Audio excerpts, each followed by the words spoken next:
ಕೃಷ್ಣ, ದೀನ ದಯಾನಿಧಿ ವಾಸುದೇವ, ನಿನ್ನ ಹೊರತಾಗಿ ನನಗೆ ಬೇರೆ ಗತಿ ಯಾರು? ಆತ್ಮೀಯ ಸಜ್ಜನರಿಂದ ಪರಿಚಯಿಸಲ್ಪಟ್ಟೆನು.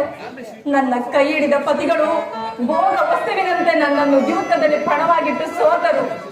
ಹಸ್ತಿನಾವತಿಯ ರಾಜಸಭೆಯಲ್ಲಿ ಸರ್ವರ ಸಮಕ್ಷಮ ಆ ದುಶ್ಯಾಸನದಿಂದ ನಾನು ಅಪಮಾನಿತಳಾದೆನು. ರಾಜನಗರವನ್ನು ತ್ಯಾಗ ಮಾಡಿ ಅನಾಥ ಭಿಕ್ಷುಕಿಯಂತೆ ಕಾಡಿನಿಂದ ಕಾಡಿಗೆ ಹಲದದ್ದು ಆಯಿತು. ಕದ್ದ ಕಳ್ಳನಂತೆ ತಲೆಮರೆಸಿಕೊಂಡು ಕೀಚಕ ಭಂಗವನ್ನು ಸಹಿಸಿದೆನು. ಪರಮೇಶ್ವರ, ಇನ್ನು ನನ್ನ ಕಷ್ಟಗಳೆಲ್ಲವೂ ತೀರಿತೆಂದುಕೊಂಡು ಇರೋ 2 ದಿನನಾದರೂ ಸುಖವಾಗಿರೋಣವೆಂದು ಭಾವಿಸಿದರೆ ಹೆಜ್ಜೆ ಹೆಜ್ಜೆಗೂ ಈ ಅಪಮಾನ. ಛೇ ವಿಧಾತ, ಈ ದ್ರೌಪದಿ ಹಣೆಯಲ್ಲಿ ಇನ್ನು ಏನೇನು ಬರೆದಿರುವೆಯೋ?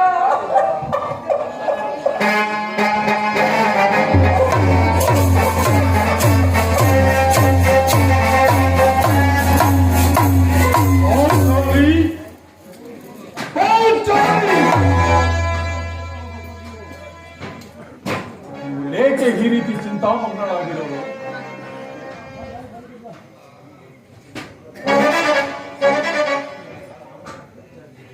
ಸ್ನೇಹಿತರೆ, ಏನಾಯಿತು? ನಿಷ್ಕಾರಣವಾಗಿ ಅಳುತ್ತಿರಬೇಕೆ? ನಾನು ನಿಷ್ಕಾರಣವಾಗಿ ಅಳುತ್ತಿಲ್ಲ. ಈ ದ್ರೌಪದಿ ಅಳುವಿಗೆ ಒಂದಲ್ಲ 10 ಕಾರಣಗಳಿವೆ. ನೀವಾದರೂ ಪುರುಷರು, ನಿಮಗೆ ಯಾರಾದರೂ ದುರ್ವಾಕ್ಯಗಳನ್ನು ಆಡಿದರೆ, ಅಪಮಾನಿಸಿದರೆ ನೀವೇ ಅವರಿಗೆ ಪ್ರತಿಕಾರ ಮಾಡುವಿರಿ. ಆದರೆ ಸ್ತ್ರೀಯರ ವಿಚಾರ ಹಾಗಲ್ಲ. ಅನ್ನ ವಸ್ತ್ರಗಳಿಗಾಗಿ ಪರರನ್ನು ಆಶ್ರಯಿಸಬೇಕು. ತಮ್ಮ ಆತ್ಮ ಗೌರವವನ್ನು ಸಂರಕ್ಷಿಸಿಕೊಳ್ಳಲು ನಿಮ್ಮಂತಹ ಪುರುಷರ ಸಹಾಯ ಬೇಕೇ ಬೇಕು. ಪರಮೇಶ್ವರ, ಇಂತಹ ಪರಾಜಿತ ಸ್ತ್ರೀ ಜಾತಿಯನ್ನು ಏಕೆ ಸೂಚಿಸಿದ ದೇವ? ಅಳಬೇಡ ಪಾಂಚಾಲಿ, ಅಳಬೇಡ. ಸ್ತ್ರೀಯರ ಪರಾಧಿ ನೀತು ನಿಯಮ. ಭಗವ ಸ್ವರೂಪರಾದ ಋಷಿಗಳು ಕೈ ಹಿಡಿದ ಪತ್ನಿಯನ್ನು ದ್ಯೂತದಲ್ಲಿಟ್ಟು ಪಣವಾಗಿಟ್ಟು ಸೋಲುವಂತೆ ಆ ನಿಮ್ಮ ಋಷಿಮುನಿಗಳು ಆಜ್ಞೆ ಮಾಡಿದರೆ, ಅಯ್ಯೋ ಪತಿಗಳು ತಪಸ್ಸು ಮಾಡಿ ಪಡೆಯಬೇಕು. ಅಣ್ಣನ 1 ದಿನದ ಅವಿವೇಕದಿಂದಾದ ಈ ನಿಂದನೆಯು ಸಾಯುವರೆಗೂ ನಮ್ಮನ್ನು ಬಿಟ್ಟಿದ್ದಲ್ಲ.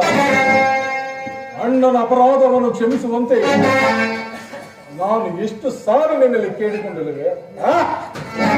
ಆಗುದು ಹಾಗೂ ಆಯಿತು, ಅದನ್ನು ಮರೆತು ಬಿಡು. ಈ ದಿನ ನೀನೇಕೆ ಹೀಗಾಗಿರುವೆ ನನಗೆ ತಿಳಿಸಬಾರದು. ತಿಳಿಸುವೆನು ನಾಥ, ಆದರೆ ಅದರಿಂದಾಗುವ ಫಲವೇನು? ನೀನು ಎಷ್ಟೇ ಆದರೂ ನಿಮ್ಮ ಅಣ್ಣನ ಆಜ್ಞಾಧಾರಕನಲ್ಲವೇ? ನಿಮ್ಮ ಅಣ್ಣನ ಆಜ್ಞೆಯ ಹೊರತು ಪಾಂಚಾಲಿ, ನಾನು ಈಗ ಯಾರ ಆಜ್ಞಾಧಾರಕನೂ ಅಲ್ಲ. ಹಾಗಾದರೆ ಕೇಳು. ಈ ದಿನ ಹಸ್ತಿನಾಂಬೆಯ ಮಂದಿರಕ್ಕೆ ದೇವಿಯ ದರ್ಶನಕ್ಕೆಂದು ಹೋಗಿದ್ದೆನು. ಅಲ್ಲಿಗೆ ಆ ದುರ್ಯೋಧನನ ಪತ್ನಿಯಾದ ಭಾನುಮತಿಯು ಸಹ ಬಂದಿದ್ದಳು. ಏನು ಭಾನುಮತಿಯೇ? ಮುಂದೇನಾಯಿತು? ಅವಳು ನನ್ನನ್ನು ನೋಡಿ ನಕ್ಕು, ನಿನ್ನ ಪತಿಗಳು ವಾಸಕ್ಕಾಗಿ 5 ಗ್ರಾಮಗಳನ್ನು ಬೇಡಲು ಬಂದಿದ್ದರು, ದೂತನನ್ನು ಆಸ್ಥಾನಕ್ಕೆ ಕಳುಹಿಸಿದ್ದರು, ಇನ್ನೇನು ಸಂಧಿಯಾಗಬಹುದು, ಆಗಲಾದರೂ ಈ ನಿನ್ನ ಬಿಚ್ಚಿದ ಕೇಶರಾಶಿಯನ್ನು ಏರಿಸುವಷ್ಟೇ ಎಂದು ಅಪಹಾಸ್ಯ ಮಾಡಿದಳು ಸ್ವಾಮಿ. ದುರ್ಯೋಧನನಲ್ಲಿ ಪುನಃ ಸಂಧಿಗೆ ಪ್ರಯತ್ನ. ಯಾರು ರಾಯಭಾರಕ್ಕೆ ಹೋಗಿದ್ದಾರೆ? ಯಾರು? ನಮ್ಮ ಅಣ್ಣನಾದ ಶ್ರೀಕೃಷ್ಣ ಪರಮಾತ್ಮನು. ಗೋಪಿಕಾಂಗನರ ವಿಲಾಸ ವಿಗ್ರಹಗಳಲ್ಲಿ ಮಗ್ನನಾದ ಆಯುಧಪತಿಯು ಬರುವುದು ಸಹಜ. ಅರ್ಜುನನು ದ್ವಾರಕ್ಕಿಂದ ಹಿಂದಿರುಗಿದಾಗಲೇ ಈಗಾಗ ಅವರನ್ನು ನಾನು ತಿಳಿದಿದ್ದ ಪಾಂಚಾಲಿ. ಅದರಲ್ಲಿ ಭಾನುಮತಿಗೆ ನೀನೇನೆಂತ ಉತ್ತರ ಕೊಟ್ಟೆ? ಪ್ರಶ್ನೆಗೆ ಸರಿಯಾದ ಉತ್ತರವನ್ನೇ ಕೊಟ್ಟೆ. ಏನೆಂದು? ಹೇ ಭಾನುಮತಿ, ನಿನ್ನ ಕಟ್ಟಿದ ಮುಡಿಯನ್ನು ಬಿಡಿಸುವವರೆಗೂ ಈ ನನ್ನ ಬಿಚ್ಚಿದ ಮುಡಿಯನ್ನು ಕಟ್ಟುವುದಿಲ್ಲವೇ?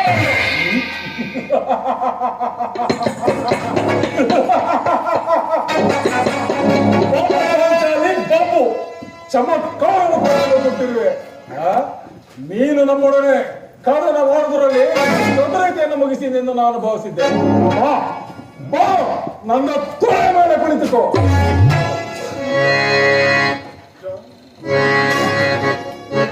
ಿ